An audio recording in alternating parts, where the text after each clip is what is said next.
Goeiemôre julle. Oom Isak het vanoggend nou met al die groot mense gepraat oor 'n bootstorie wat in die Bybel is. Ons gaan ook bietjie oor daai bootstorie praat, maar voordat ons dit doen, wil ek eers vir ons bid. Here, dankie dat ons vandag weer almal saam hier kan wees. Help vir ons om te luister en mooi te hoor, wat is dit wat U vandag vir ons wil kom leer of dalk vir ons wil kom wys. En help ons ook sommer om nou mooi te konsentreer en te fokus op dit wat ons nou hoor. In Jesus naam bid ek dit. Amen. Petrus, Johannes, kry al die disippels bymekaar. Jesus het sy disippels nader geroep.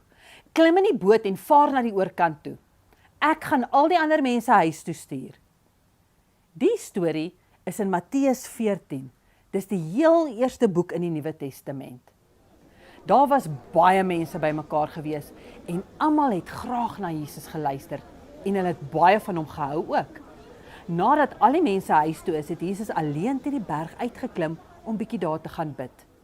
Dit het later begin donker word. Die boot was toe al ver van die land af. Die branders was groot en dit het die boot rondgegooi, want die wind was baie sterk gewees.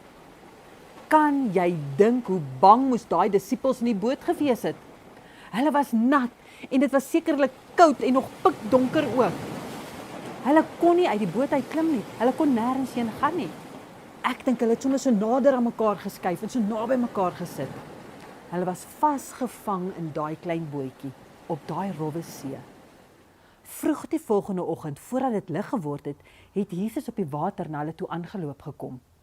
Hy het op die see geloop. Toe sy disippels dit sien, het hulle baie bang geword. Dis 'n spook, het hulle uitgeroep. Jesus het dadelik met hulle gepraat en vir hulle gesê, toe maar, dis ek, moenie bang wees nie.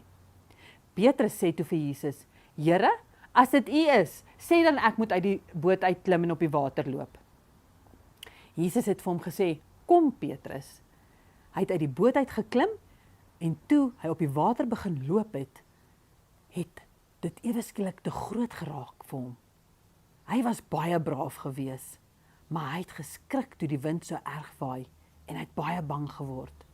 Hy het begin sink en toe skree hy weer hard uit, Here, red my! Jesus het dadelik sy hand gegryp en hy het hom gehelp. Hoekom is jou geloof so min? Hoekom het jy begin twyfel?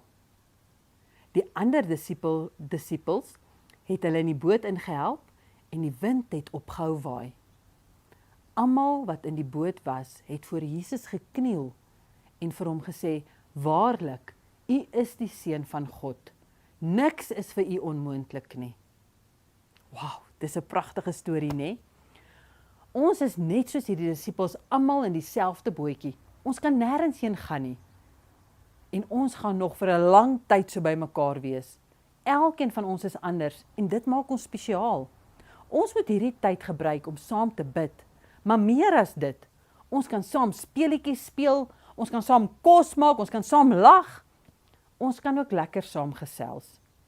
Elkeen van ons kan 'n bietjie gesels met die mense in ons huis en uitvind wat vir hulle lekker is en wat vir hulle belangrik is. Waarvan hulle dalk hou. Dalk maak mamma vir jou lekker kos en kan jy vandag dit vir haar sê. Of dalk laat jou boetie jou lekker lag en kan jy dit dalk sommer vir hom sê. Jy kan selfs vir iemand 'n briefie skryf of 'n prentjie teken. En as hulle nie by jou in die huis is nie, kan jy dit bære tot ons mekaar weer sien. Onthou om elke dag 'n stukkie uit die Bybel te lees en met Jesus te gesels.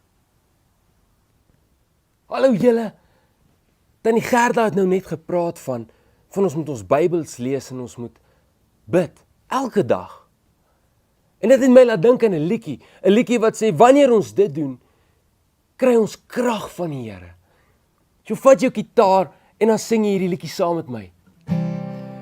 Lees jou Bybel, bid elke dag, bid elke dag, bid elke dag.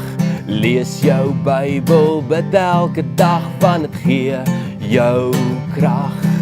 Want dit gee jou krag, want dit gee jou krag. Lees jou Bybel, bid elke dag, want dit gee jou krag. Kom ons sing dit weer. Lees jou Bybel, bid elke dag, bid elke dag, bid elke dag. lees jou Bybel, bid elke dag, want dit gee jou krag. Bye bye!